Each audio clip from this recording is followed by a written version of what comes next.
শচী গর্ভ সিন্ধু মাঝে উদয় হলেন।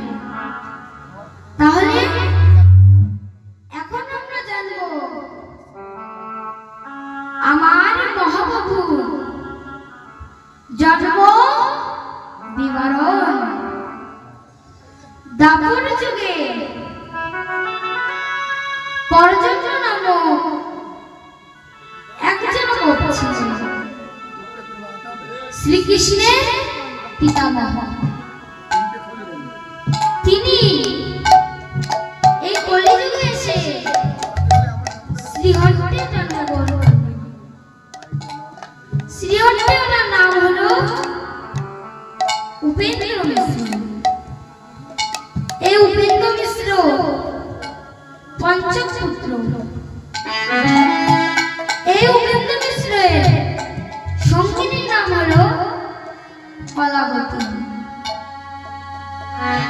এই উপেন্দ্র মিশ্রের পঞ্চম পুত্র হলো জগন্নাথ মিশ্র। এই জগন্নাথ মিশ্র নদিয়ায় এসে বাস করতে লাগলেন। নবদ্বীপে এসে বাস করতে লাগলেন। তিনি নীলাম্বর চক্রবর্তীর কন্যা শচী দেবীকে বিবাহ করলেন। শচী দেবীর গর্ভে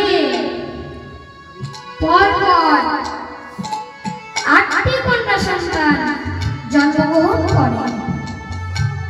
কিন্তু কোন এক দৈব ব্যাধিতে এরা সকলেই মারা যান।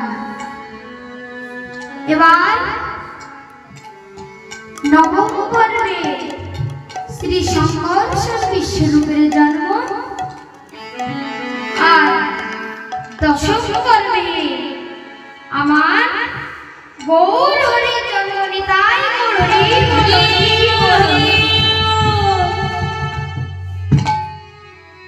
এবার আমার প্রভু 48 বছর প্রকট লীলা বললেন। 1407 সালে জন্মের প্রমাণ 1455 সালে হইল অন্তর্ধান। 24 বছর হইল প্রভু গৃহে বাস, আর 24 বছর হইল নীলাচলে বাস। এর মধ্যে 6 বছর গমন আগমন, কবু দক্ষিণ, কবু গৌর, কবু বৃন্দাবন। 18 বছর রইল নীলাচলে শ্রীকৃষ্ণ নামামৃতে